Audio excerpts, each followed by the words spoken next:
Well, good morning, good people. Mark Holmes here, of course, with my buddy Cowboy Joe Boo, as well as Joe Bear in the house. And as always, I want to say thank you all for watching, commenting, subscribing, and being part of the Joe Boo Sports Report. Without you guys, as well as you ladies, you know that this literally does not work. So let's get open for business and let's wake up those football guys here. How are you doing this morning? I am betting, after last night, I've been talking about a Cuban sub for a while. We're going to do a 3-foot Cuban sub. So I've had this taste for it. And, we talking about practice. I want to make sure I got it down perfect. So I was at the store yesterday. I saw some pork butts, and I like pork butts, and I cannot lie. Oh, sorry. But I like pork butts.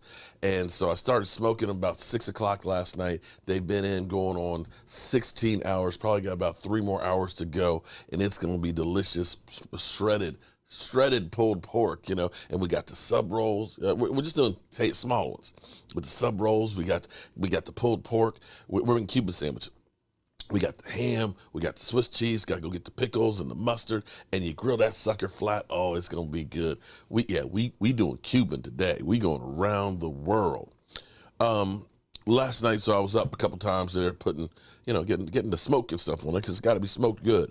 So I've been up a bit, got a few different videos that you'll enjoy, the caveman videos and things, and kind of basting and thinking about what we saw in preseason, okay?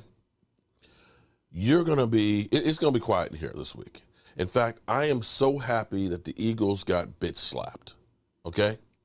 Because maybe that will slow their roll down here. Because, Eagle fans have been descending on the channel, swearing that Jordan Davis is going to be, is going to make Reggie White look like chump change. That, Hurts is going to be great, that we got the best receiver, we got the best offensive line, we got the best of everything. And they go out and they get their teeth kicked in 48-10. Now, I know it's preseason. It's preseason. And what you're going to hear excuses-wise from Philly 500, well, they played their starters for the first quarter. Yeah, but the other 3 quarters, you look like ass, too. So the question now is, right now we got the Giants that play at 1 o'clock. The Giants are 2-0, okay? They've scored 48 points for, 43 points against. The Cowboys are 2-1 in preseason, have scored 66 points and given up 61.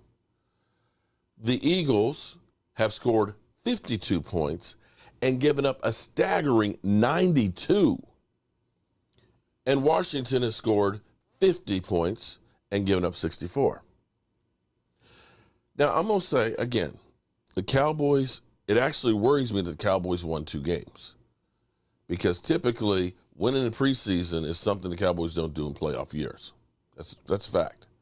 In fact, not counting this year, the last 4 times the Cowboys went to the playoffs, they were 1-15 in preseason.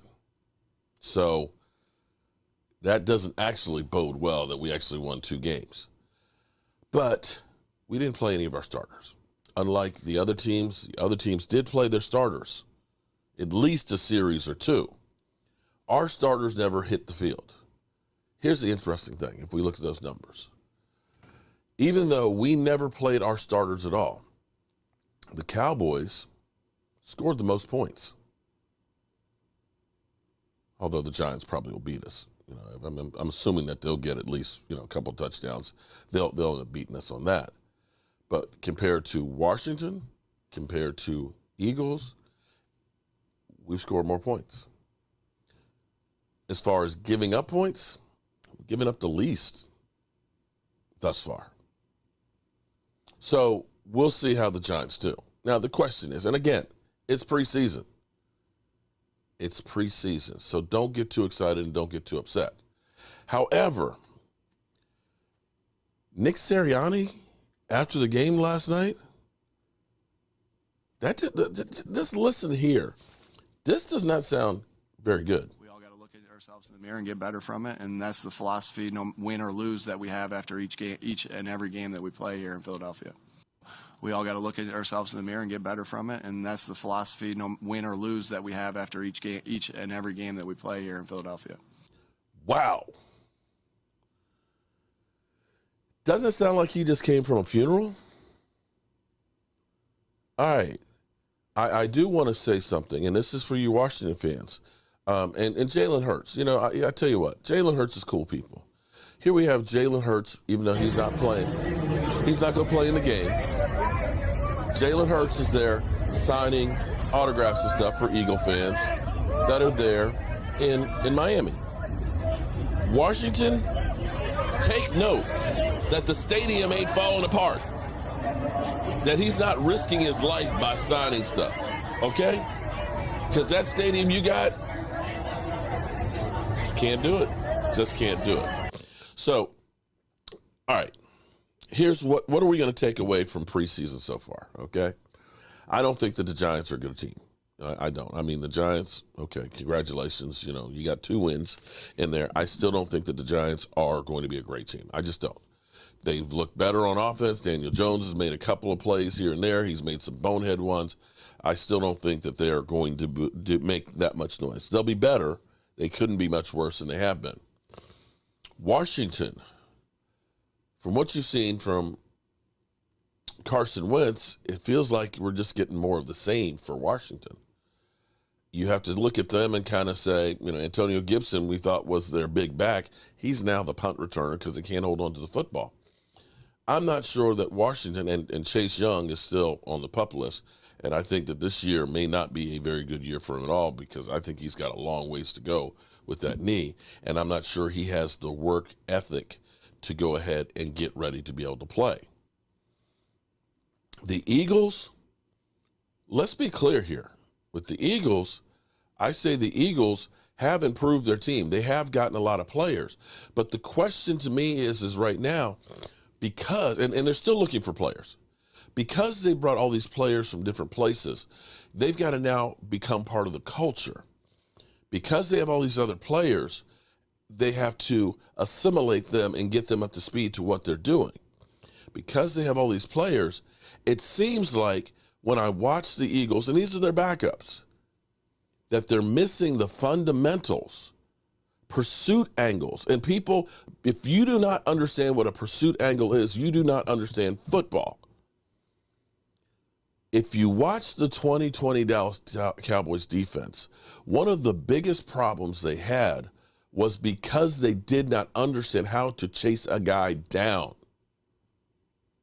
The closest point between 2 pieces is a straight line.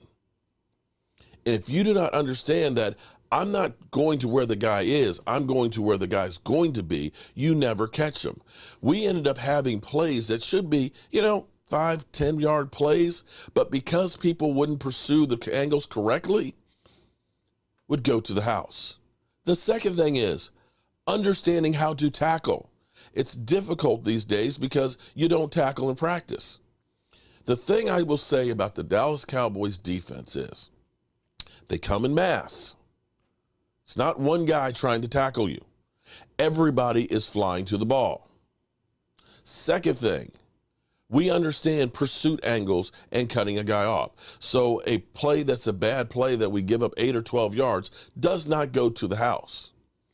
Third, they understand how you tackle, which is getting your head across the body, not using your head as a helmet to helmet, getting your head across the body and getting that soft spot with your shoulder and wrapping up and driving through them and tackling them. That's why the Dallas Cowboys defense is going to be good.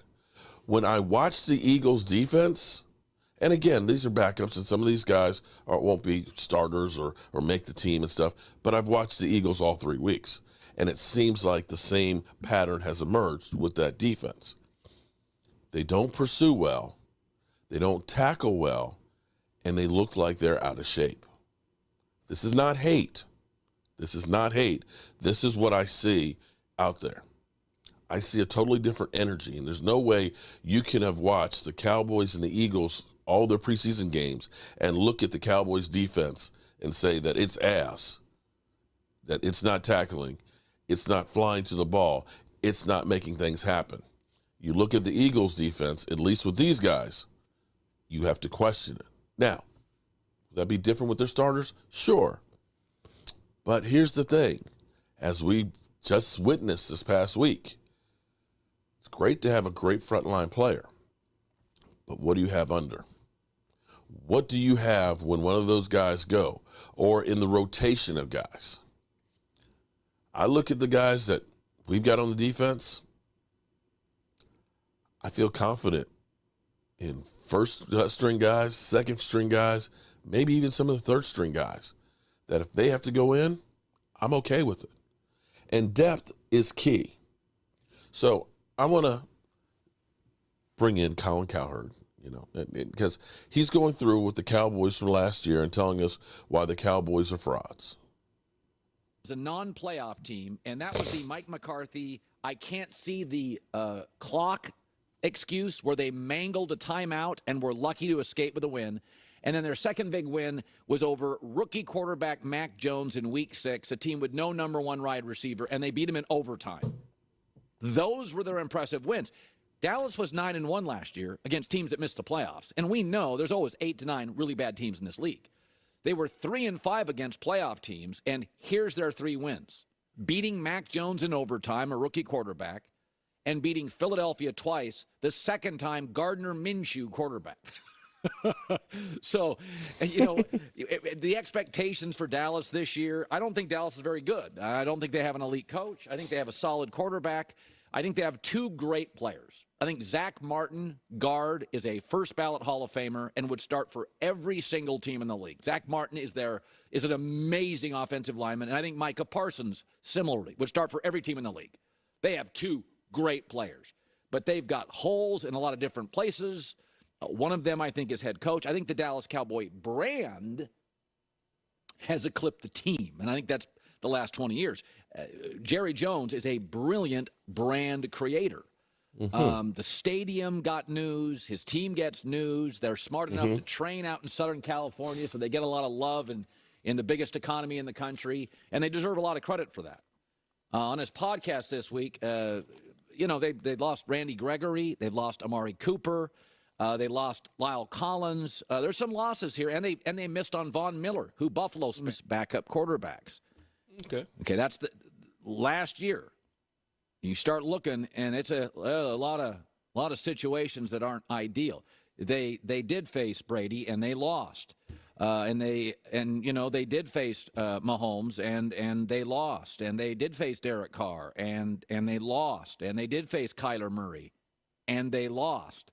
So there's a lot. If you look at Dallas' schedule this year, it's a lot of really, really good quarterbacks. All right. And that's cool. And he tells no lies there. But you notice something? Remember what it used to be about the Cowboys? Now it's playoff teams.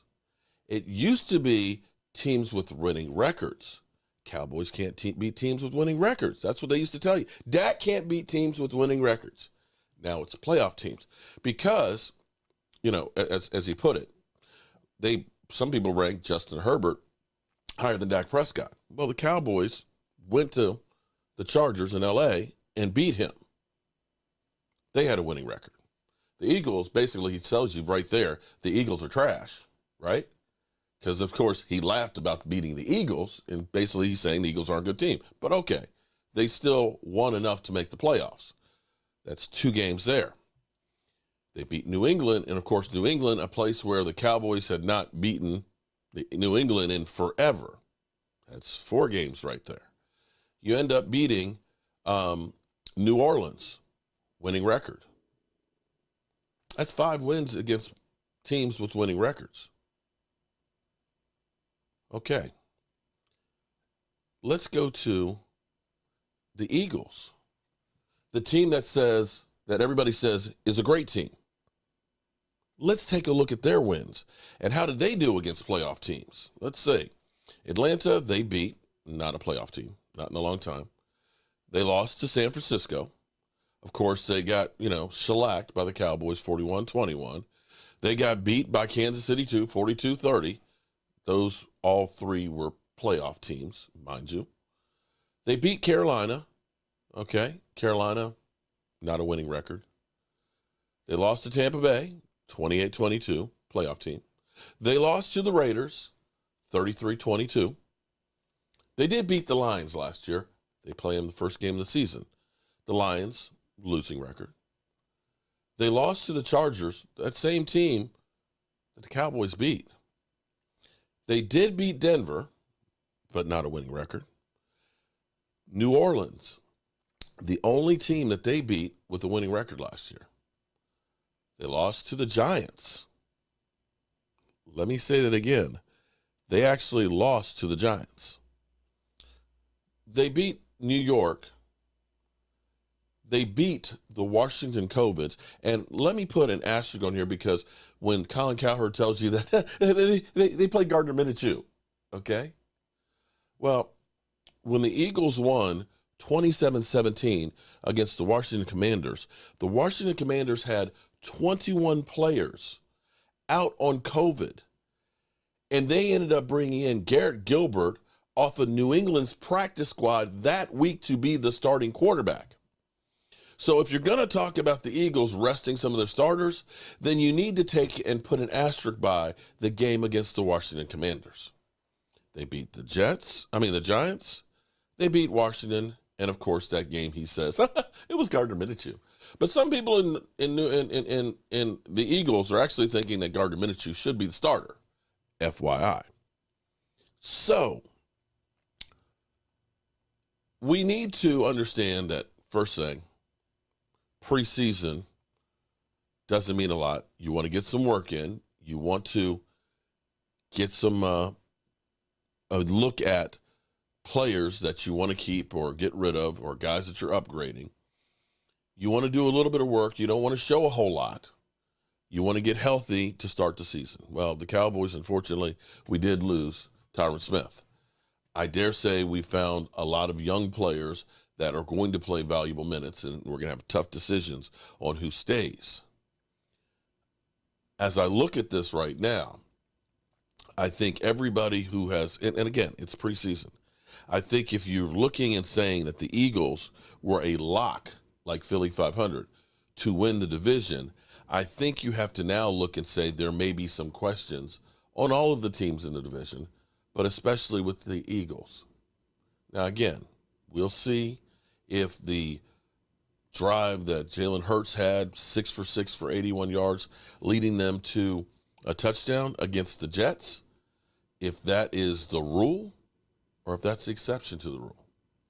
But I can guarantee you one thing. There'll be the diehard Eagle fans will be in here. I know Philadelphia and Philly and Filthy, those guys that are hardcore Eagle fans, I know they'll be here. But the cockroaches that have descended in here talking all kind of smack that most of them really don't understand football, I guarantee you that they're going to slow down. They won't show up. But it's okay. It's okay. Because guess what, guys? 2 weeks from today, we'll be watching the Dallas Cowboys versus Tampa Bay. And all this preseason stuff, all of the hype, all of the conversation, now it's all on the football field. And I'll leave you with Nick Sirianni. We all got to look at ourselves in the mirror and get better from it, and that's the philosophy, no win or lose, that we have after each and every game that we play here in Philadelphia. We all got to look at ourselves in the mirror and get better from it, and that's the philosophy, no win or lose, that we have after each and every game. Philly, I got to go check on my meats. And the only thing else I got to say is, how about this, Cowboys?